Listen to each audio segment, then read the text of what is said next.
Después de esto miré, y he aquí una gran multitud, la cual nadie podía contar, de todas naciones y tribus y pueblos y lenguas, que estaban delante del trono y en la presencia del Cordero, vestidos de ropas blancas y con palmas en las manos, y clamaban a gran voz diciendo: La salvación pertenece a nuestro Dios, que está sentado en el trono, y al Cordero. Lo que pide Cristo es que su iglesia permanezca. Retengan firmemente lo que tienen hasta que yo vaya. Cristo no viene por una iglesia mediocre, ociosa, adormecida o mundanal. Él viene por una iglesia que prevaleció contra toda oposición, frente a toda tentación, en santidad y fidelidad. Retengan firmemente lo que tienen hasta que yo vaya. Perseverar hasta el fin, fidelidad hasta la muerte, nunca rendirse y no mirar atrás. Y es que solo a los que prevalecen hasta el fin les es otorgado el premio. Retengan firmemente lo que tienen hasta que yo vaya.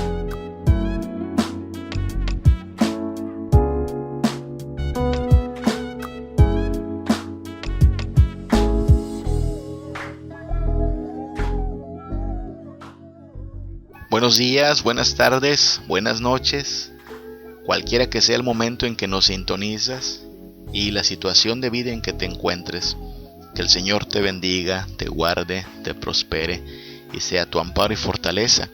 Estamos estudiando en esta serie lo importante que es afirmar nuestra identidad como iglesia, entender que el tiempo está cerca, que Cristo Jesús pronto vendrá por su pueblo. No sabemos la fecha, no sabemos la hora, pero es un hecho que hoy está más cerca que el día de ayer, que falta cada vez menos tiempo para que veamos al Señor viniendo en las nubes, y la iglesia debería estar preocupada y ocupada en ese asunto. Ser agradable a su Señor, mantenerse fiel hasta el final, aprender de estos llamados de atención a las iglesias en Apocalipsis. Estamos hablando de Apocalipsis capítulo 2 y 3, donde el Señor habla a sus iglesias, aquellas 7 iglesias del Asia Menor, en un tono un poco duro, sí, pero necesario para que la iglesia no se adormezca, para que no se distraiga, para que no sea llevada por la corriente del mundo, sino que se mantenga firme en santidad y sometimiento a Cristo, que es lo que se espera también de cualquier cristiano. Si tú te llamas cristiano, te consideras un discípulo de Cristo, tienes que mantenerte firme hasta el final, tienes que mantenerte perseverante, creciendo, madurando en santidad, en espera del regreso de Cristo. Ese es el llamado de Cristo a su iglesia.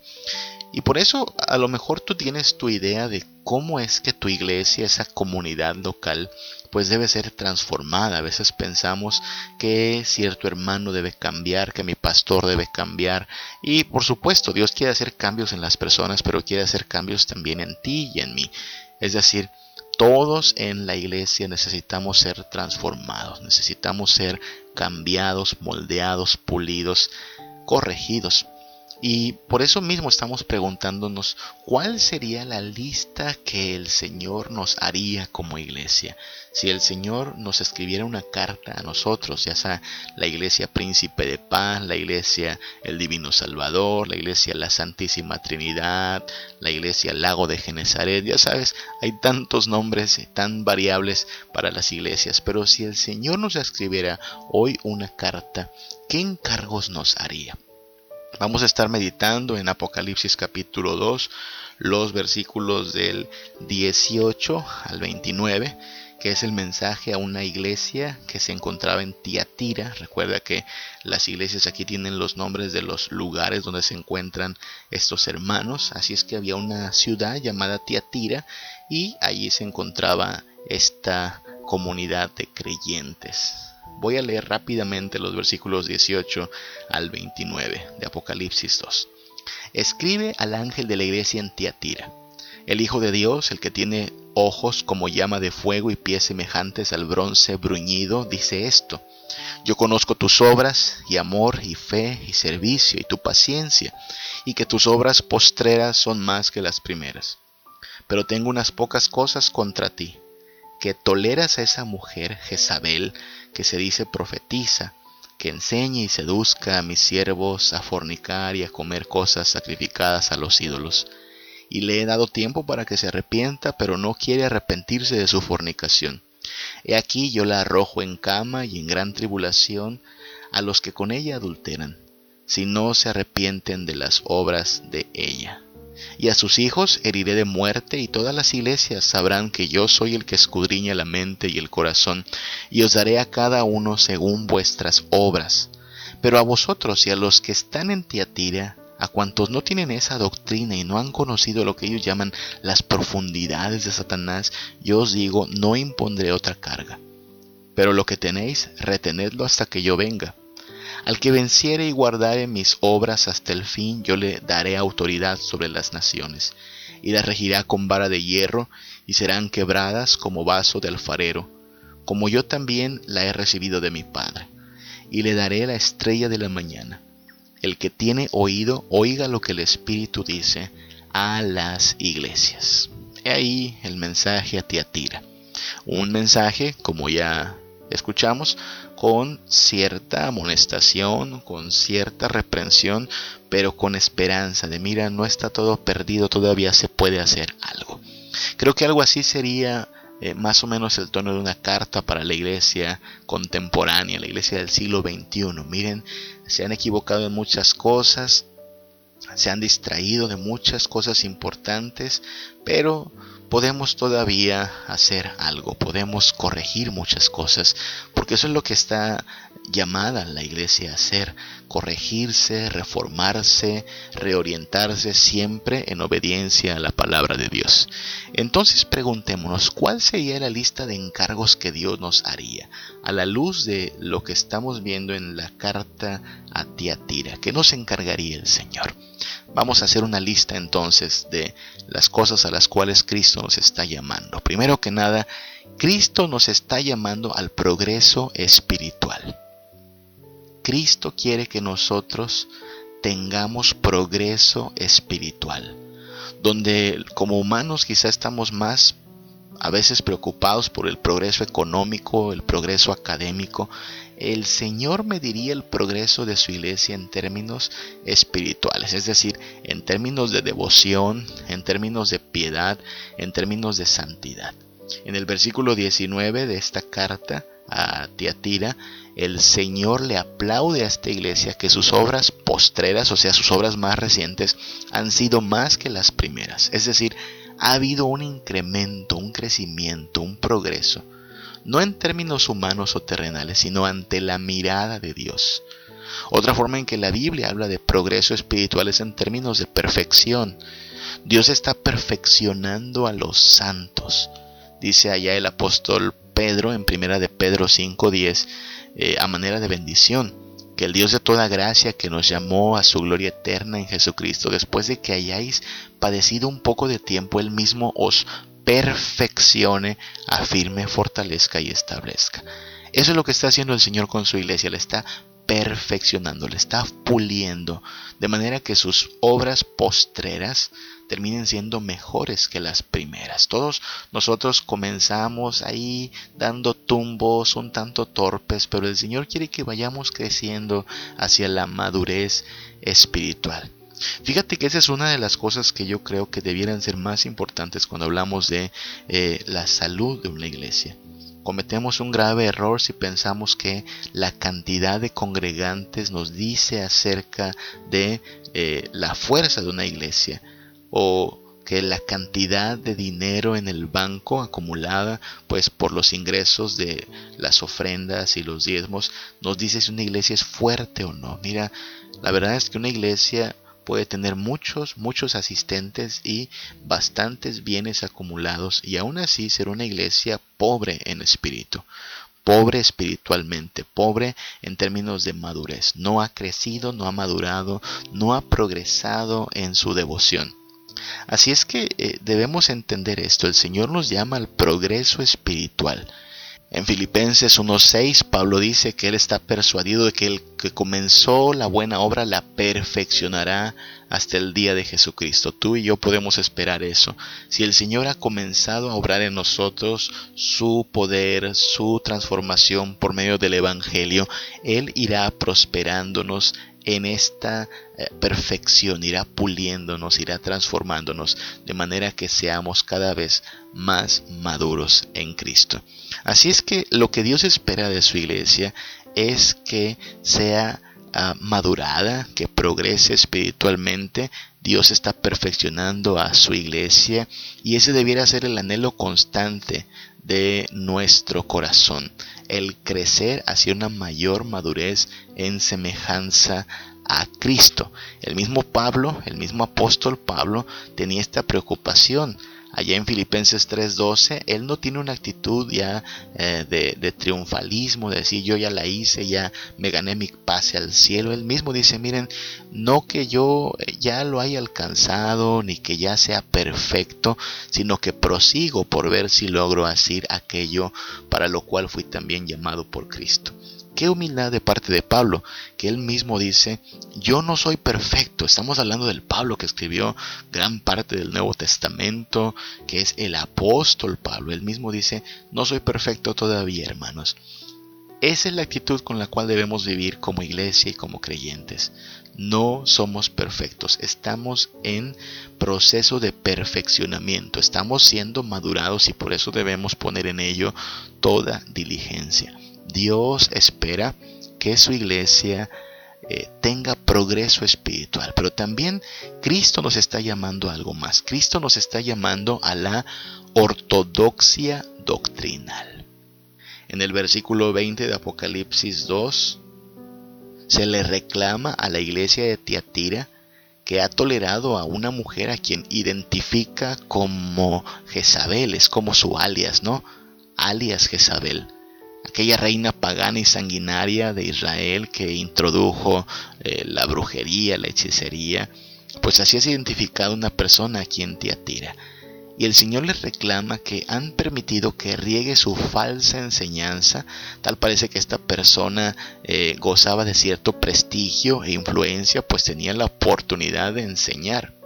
Ahora bien, ortodoxia significa la enseñanza correcta, la doctrina correcta. Y es otra forma de referirnos a la sana doctrina, la doctrina bíblica. Siempre que la iglesia ceda terreno en la doctrina, siempre que la iglesia descuide la enseñanza, le va a dar lugar a enseñanzas no bíblicas. Termina siempre habiendo problemas. Hay muchos púlpitos que, habiendo descuidado la doctrina, solo llevaron a la iglesia al fracaso. Por esa misma razón debemos cuidar la sana enseñanza, la sana doctrina y estar bien nutridos de la palabra de Dios. Aquí es donde tenemos cada día que crecer en la gracia y el conocimiento de nuestro Señor. La iglesia está llamada a la ortodoxia doctrinal, la sana doctrina. El Señor nos demandará el haber sido fieles a la verdad y por lo mismo debemos poder crecer en el conocimiento de esta verdad, no a niveles solo intelectuales y académicos, sino precisamente para mantener la doctrina correcta en la iglesia y ser voceros de esta verdad a todo el mundo. Cristo espera eso, que su iglesia se mantenga firme en la ortodoxia, una ortodoxia sana, una fidelidad a su doctrina. Ahora, algo más es que Cristo nos está llamando a una consagración total. El mismo versículo 20 de Apocalipsis 2 nos muestra que una falsa doctrina conduce a una vida disoluta, es decir, no pura, una vida adulterada. Estas personas que dieron lugar a las falsas enseñanzas llegaron a pensar que podían por un lado llamarse cristianos y por otro lado participar de los deleites y pecados del mundo. Y entonces terminan adulterando, que es de lo que se les acusa aquí, y es otra forma en que Dios se refiere a la infidelidad de su pueblo. El gran mandamiento, si te acuerdas en el Antiguo Testamento, es: amarás al Señor tu Dios con todo tu corazón, es decir, sin reservas. Dios espera una consagración total de su pueblo, no una devoción parcial o temporal, sino plena. Y por eso no vale la pena aparentar consagración, no vale la pena el hacernos de un disfraz de cristianos y pensar que con un disfraz ya impresionamos a nuestro Dios. No, Él quiere una consagración total o no quiere nada. El versículo 23 nos recuerda que Cristo, más allá de dejarse impresionar por las apariencias, Él escudriña la mente y el corazón. Fíjate, yo puedo a lo mejor aparentar devoción, yo puedo a lo mejor aparentar cristianismo, pero el Señor que escudriña la mente y el corazón sabe si mi consagración es total o no. Y eso es lo que la iglesia debe plantearse en esta generación también. ¿Hasta qué grado estamos consagrados? Porque si es parcialmente, si es a medias, no sirve. El Señor demanda una entrega total. Y el Señor nos llama por eso como iglesia a una consagración total. Fíjate que ya estamos haciendo una lista de peticiones por las cuales debiéramos estar rogando al Señor, pero también ocupándonos en ello, ¿no? La iglesia debe apuntar al progreso espiritual, no puede quedarse igual que como empezó. La iglesia debe cuidar la ortodoxia doctrinal, mucho cuidado con la doctrina que se predica, que se enseña, que compartimos. La iglesia está llamada a una consagración total, no a medias, no tantito, sino total. Y el Señor espera además que nosotros vivamos en arrepentimiento continuo. El Señor nos llama al arrepentimiento continuo. Los versículos 21 al 22 deja claro que el Señor ha concedido tiempo para que los que han relajado la doctrina y han sido licenciosos con el pecado se arrepientan. Es importante entender esto porque el arrepentimiento no es algo que ocurre una sola vez en nuestras vidas, no es un evento único en nuestra historia, sino que es un llamado constante en la vida cristiana, puesto que batallamos con el pecado y el pecado no va a desaparecer del todo sino hasta que Cristo nos transforme en la gloria. Pues entonces debiéramos estar en continua batalla contra el pecado y mantenernos continuamente en arrepentimiento. Hay que aclarar que arrepentimiento no es un sentimiento, como muchos piensan en nuestra cultura. No se trata de sentir arrepentimiento, sino de vivir en arrepentimiento. Es decir, un estilo de vida de continua transformación que sea evidente por sus frutos. El Señor espera frutos de arrepentimiento. Porque alguien puede decir que está arrepentido porque siente solo remordimiento, pero lo que se espera son frutos de arrepentimiento. Y mientras no llegue el juicio, mientras no ha llegado la hora de ser juzgados ante el trono de Dios, hay tiempo para el arrepentimiento. Dice el hermano Pedro allá en 2 de Pedro 3:9 que el Señor no retarda su promesa, según algunos la tienen por tardanza, sino que es paciente para con nosotros, no queriendo que ninguno perezca, sino que todos procedan al arrepentimiento. Es decir, si hoy tenemos tiempo de vida, si hoy se nos ha concedido vida, estamos llamados a buscar al Señor en arrepentimiento, aprovechar bien el tiempo, porque los días son malos. El Señor nos está llamando al arrepentimiento. No importa si tú llevas 20 años en la iglesia, 15 años en la iglesia, si fuiste fundador de tu iglesia, tú necesitas arrepentirte todavía. A veces pensamos que solo el nuevo creyente, solo el que apenas acaba de conocer a Cristo, él sí debe arrepentirse. No, mi hermano, todos debemos arrepentirnos de tantas cosas con las cuales batallamos, de tantas cosas en las cuales todavía somos bastante torpes o bastante descuidados. Hay que arrepentirnos mientras haya tiempo. La iglesia sigue siendo llamada al arrepentimiento. Y finalmente, de todas las cosas en que nos tenemos que ocupar, Cristo nos está llamando aquí a prevalecer firmes hasta el fin. Hay que prevalecer firmes hasta el fin. El versículo 25 nos da una orden sencilla pero fundamental para toda iglesia, y es esta: retengan firmemente lo que tienen hasta que yo vaya. Lo que pide Cristo es que su iglesia permanezca. Por todas partes en las Escrituras vemos este llamado: perseverar hasta el fin, fidelidad hasta la muerte, nunca rendirse y no mirar atrás. Y es que solo a los que prevalecen hasta el fin les es otorgado el premio. Pablo dice allá en 1 Corintios 9:24 que aunque en un estadio muchos corren, solo uno se lleva el premio. Es decir, lo importante aquí no es participar, como algunos se consuelan cuando no ganan nada y dicen, lo importante es participar. No, señor, aquí lo importante es ganar el premio. Si alguien corrió pero no llegó hasta el final, qué pena, porque no recibirá nada sino ira y condenación. Lo que Cristo espera es que su iglesia permanezca, que persevere hasta el fin, que muestre fidelidad hasta la muerte, que no se rinda ni mire atrás. Por lo tanto, necesitamos hacer un caso puntual y diligente a esta orden. Cristo no viene por una iglesia mediocre, ociosa, adormecida o mundanal. Él viene por una iglesia que prevaleció contra toda oposición, frente a toda tentación, en santidad y fidelidad. El Señor murió por una iglesia santa, y una iglesia santa es la que está preparándose para el regreso de Cristo. Por lo mismo, entonces, hagamos esta nuestra petición al Señor. Que el Señor nos ayude a ser una iglesia que progresa espiritualmente, que persevera, una iglesia que cuida su ortodoxia, que mantiene la sana doctrina, una iglesia que se consagra totalmente a Él, sin reservas, sin parcialidades, una iglesia donde el llamado al arrepentimiento es una constante entre sus miembros y una práctica de vida.